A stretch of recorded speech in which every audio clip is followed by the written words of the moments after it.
10 tahun yang lalu, Indonesia sering diragukan, terlalu besar, terlalu terpencar, terlalu rumit untuk dibangun merata.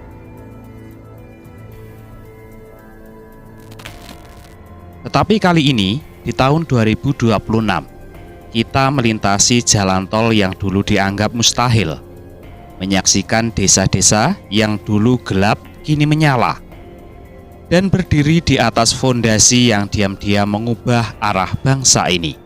Pertanyaannya bukan lagi apa yang sudah dibangun, tetapi apakah kita sadar sedang hidup di atas sebuah warisan besar.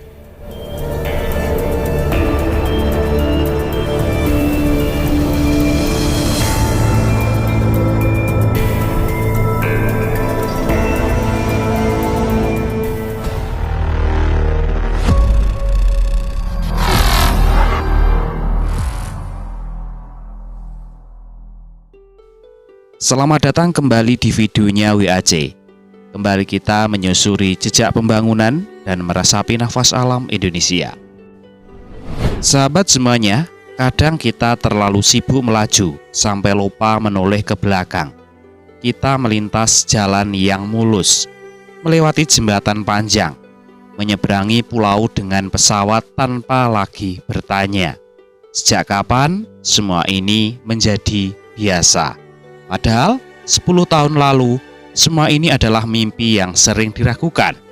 Kali ini di tahun 2026, saat hiruk-pikuk politik telah berganti, saat janji-janji kampanye telah selesai diuji, kita justru berada di waktu paling jujur untuk bertanya, apa sebenarnya warisan terbesar Presiden Joko Widodo bagi Indonesia?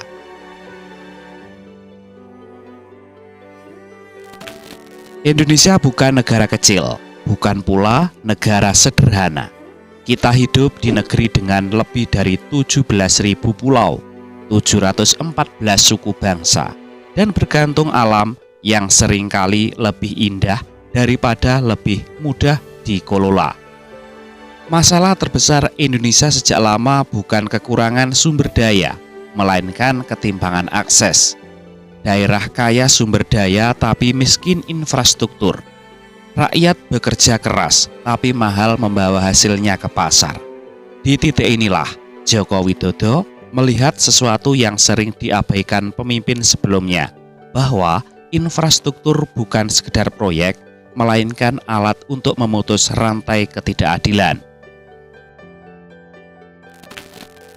Sahabat semuanya, mari kita berbicara tentang data.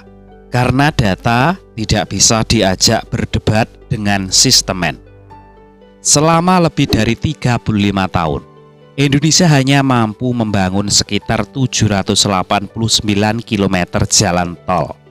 Namun, dalam 10 tahun kepemimpinan Jokowi, angka itu melonjak menjadi sekitar 2.700 km. Artinya apa? Artinya, lebih dari 70% jalan tol di Indonesia dibangun dalam satu dekade. Ini bukan sekedar pembangunan cepat. Ini adalah perubahan skala sejarah. Trans Jawa bukan lagi sekedar jalur ekonomi, tetapi jalur mobilitas manusia. Trans Sumatera bukan hanya penghubung kota, tetapi pembuka wilayah yang lama terisolasi. Dan yang sering luput kita sadari, jalan tol bukan hanya mempercepat perjalanan, tetapi mengubah cara orang mengambil keputusan hidup. Di mana bekerja, di mana berusaha, dan di mana kita bermimpi. Namun Jokowi paham satu hal, keadilan tidak lahir dari jalan besar saja.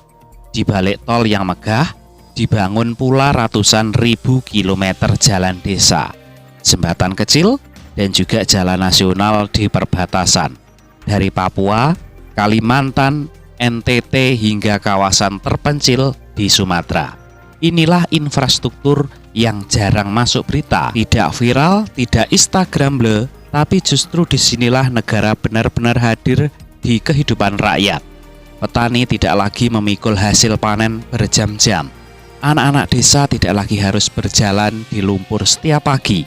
Ekonomi kecil yang dulu terhenti perlahan menemukan jalannya. Sebanyak 45 bendungan besar dibangun dan diresmikan, bukan hanya untuk menahan banjir, tetapi untuk mengatur masa depan. Air yang dulu datang sebagai bencana, kini dikelola sebagai sumber kehidupan. Dengan lebih dari 1 juta hektar jaringan irigasi baru, Indonesia tidak hanya bicara soal hari ini, tetapi tentang ketahanan pangan puluhan tahun ke depan. Dan di tengah krisis iklim global, ini adalah langkah yang akan semakin terasa nilainya.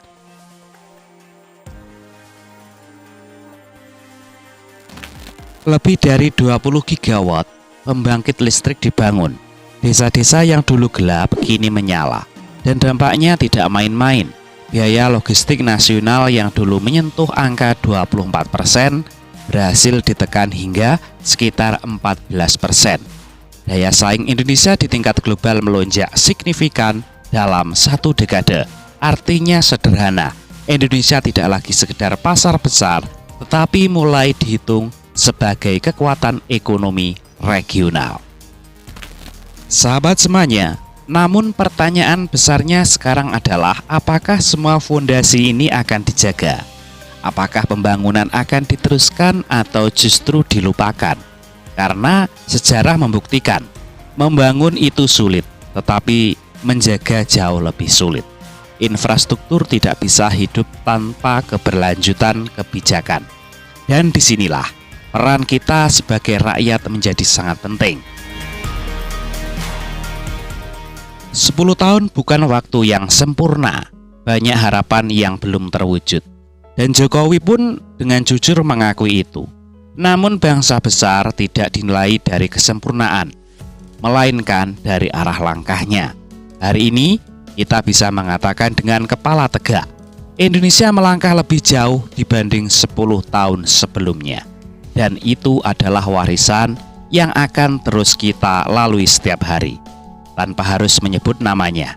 Terima kasih Presiden Joko Widodo.